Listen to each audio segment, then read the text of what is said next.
Hello and welcome back to Nerd News. Today we have a pretty big announcement coming from Twitch. A major series is losing its main voice actor for its final season, and we have some pretty big pre-orders that are going up starting today.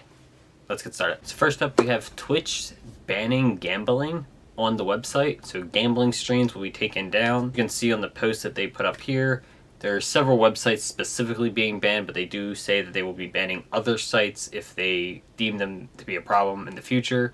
They do also make a note that they will not be removing things like sports betting, fantasy sports, and poker. It seems like an arbitrary line to me on what you're banning versus not banning. Gambling's gambling. If you want to get rid of gambling, things like gacha games just shouldn't be on there. Things like poker and fantasy sports probably shouldn't be on there.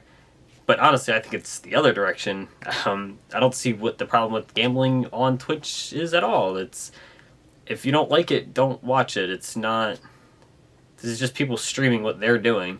You don't have to watch it. And even if you do watch it, you don't have to participate in it. This is not, no one's making you do anything, and it's not like it's anything offensive or anything like harmful to others. It's just people playing a game.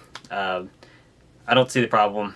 I think this is a little ridiculous. There's so many other problems with Twitch. Like, if you really want to have this conversation about how, slot machines on Twitch are a problem, I guess you could have that discussion, and like maybe there is some validity to it. But honestly, there's so many other problems with Twitch. Like, this is what you're addressing. How about we do something about, I don't know, the hate raids that go on all the time? That seems like a bigger issue. Like, people just flooding in the channels with just hate comments. Like, that seems like a bigger problem. Maybe we should do something with that instead of worrying about like gambling. I don't know.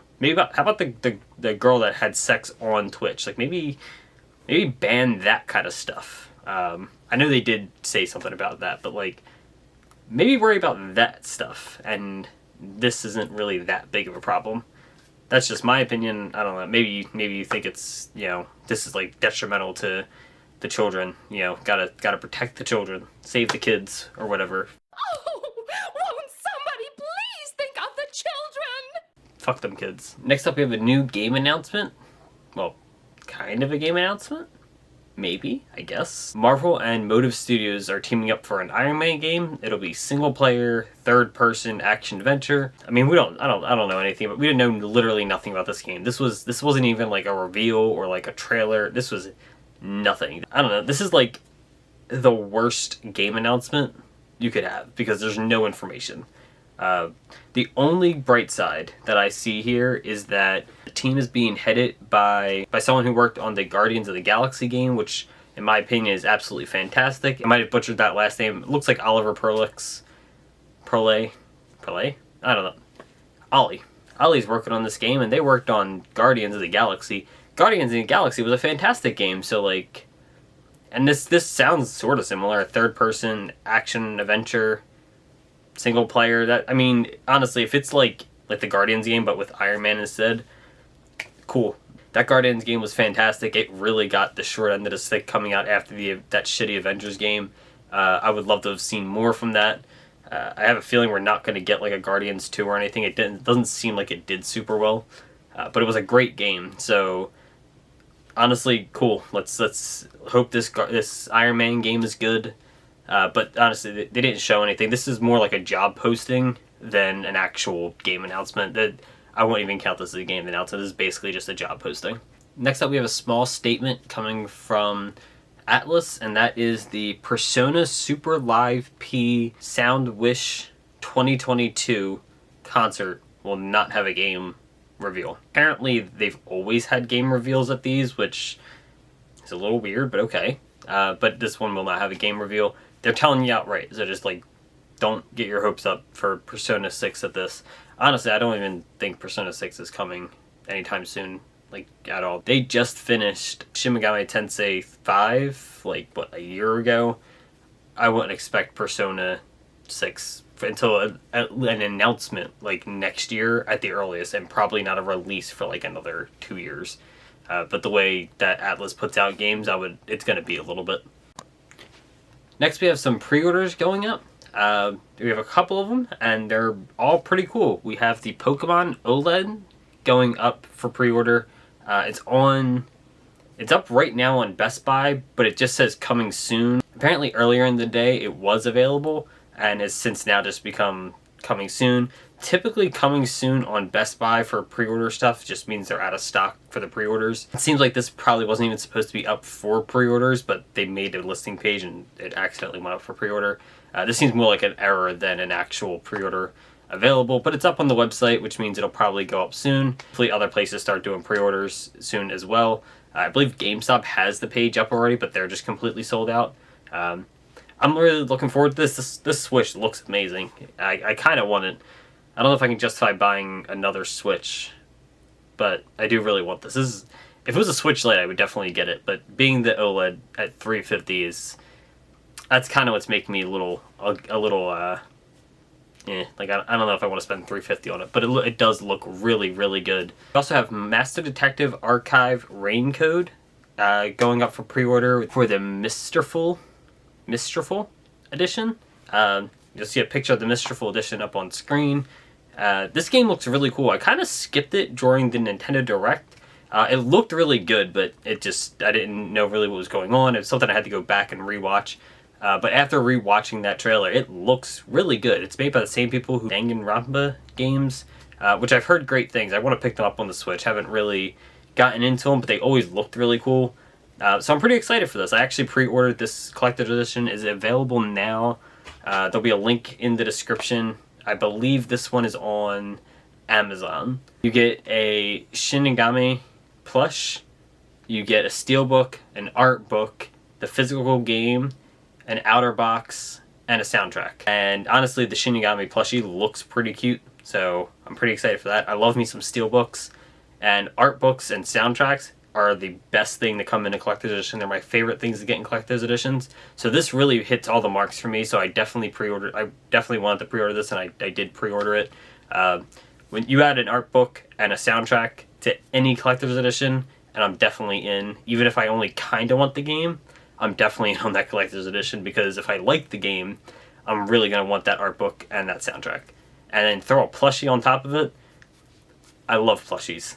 This is like the collector's edition that's made for me. This looks good. I don't know anything about this game, but it looks good, and the collector's edition looks fantastic, so I jumped on this one. And we got one more pre-order up. It is Fire Emblem Engage, the Divine Edition. This one comes with a steelbook, a physical copy of the game, an art book, some art cards, and a poster. And this one looks pretty cool too. This is up on GameStop. Again, I think it's about $100. I pre-ordered this one personally. Three Houses really got me into the series, and having gone back and trying to replay some of them, I've been enjoying those quite a bit. And I'm really looking forward to this one. And I picked this up because this looks fantastic. The game looks really good. I know a lot of people are complaining about the character designs. These are weird because these character designs look fine. Like, if you don't like the hair, I get it, but like, that's the hair. That's not the whole design. The whole character doesn't look bad. The hair looks kind of weird. But other than that, I think the game looks really, really good. I think it looks fantastic. So I'm pretty excited for this, and I pre-ordered the collector's edition. I suggest you do too, because these things can become hard to get. And it's Fire Emblem. Fire Emblem games are just expensive for regular editions. So if you want the game, I suggest picking it up, because it's probably, in like 5 years, it's probably going to be a fortune if you want the regular game, let alone the collector's edition. This is also the second Fire Emblem game on the system, and if the DS and Game Boy Advance or anything they tell us, the later games on the systems tend to be more expensive. The first one is usually the cheapest, and it tends to just get more and more expensive as they go through the system. I really suggest picking this up if you're interested in the game at all. Again, it's only $100. I know it's a lot of money, but the game's already $60, so another $40, you get an art book, a steel book, a poster. If you're a fan of Fire Emblem, this is a bargain. I don't know what to tell you. Next up, this is just something that I wanted to show off. It's not really news. It's very minor, to be honest, but Man and Moon announced a collaboration coming October 1st with 2RZMEALZERAIIS6. I'm not even going to pretend to try to pronounce what that Twitter handle is, but they make some really great Yusei and Akiza art, and they announced a collaboration, and the picture they used to announce the collaboration is a Spy Family kind of parody, I guess you could say, a crossover look with Yusei and Akiza dressed as the Spy Family characters. So I'm pretty excited for this. When Man and Moon puts out stuff, I usually pick it up. So I just wanted to show this, and maybe someone else will like it, or maybe some other people will want to see this. This looks really cool though. Man and Moon puts out stuff like binders, card sleeves, field centers, a bunch of TCG related stuff. I think it sticks mostly to Yu-Gi-Oh, or maybe I just buy mostly Yu-Gi-Oh stuff. But they do a good variety of stuff. I've picked up quite a few things in the past from them, most notably the field centers and a couple of binders. So yeah, this looks really good, and I'm pretty excited for this. I actually can't wait to pick this up. Honestly, if the artwork they use to announce it is anything like what the actual collaboration is going to look like, I will definitely be picking this up, and probably whatever they have available, because this looks really, really good. I'm really excited. There'll be a link to their Twitter in the description below for both Man and Moon and the person they're collaborating with. Again, I'm not going to try to pronounce that name. They will be on screen, and there will be a link in the description. You should definitely give them a follow. They put out some really good artwork for the characters. I personally just like following a lot of artists on Twitter. It makes Twitter way more fun. Like, if you think Twitter is stressful and too much drama, just start following random artists that post good stuff, and it makes it so much more fun, because you just see cool pictures all day, and that cheers me up. I don't know about you, but that cheers me up. Back to the news. We have Jujutsu Kaisen 0 coming to Crunchyroll tomorrow at the time of recording, which means by the time you're watching it, it'll probably be on Crunchyroll. Yay! It's both subbed and dubbed. The show looks really, really good. I've seen a few episodes of the first season. I don't even know if there are more seasons. I've seen the first few episodes. It looks really good. I really want to get back into watching it. I just haven't had the time to do so. But this is pretty exciting news. It'll be on Crunchyroll starting probably now. It's probably up there now. Alright, and now we get the shit on Crunchyroll just a little bit. Kyle McCurley, the voice of Mob from Mob Psycho, which is one of the bigger animes right now, is not going to be returning for the final season of the show, apparently, along with some other VAs. Crunchyroll is just like hard anti-union. They refuse to meet with the union, and they're just you won't be on the show now. Kind of sucks. You're so anti-union, you won't even meet with the union to get your lead onto your most popular show. He's not even asking you to actually do anything. He's just saying meet with them. Show some good faith. You'll meet and you'll try, and he'll do the show. And you said no. So it is what it is. Kind of sucks.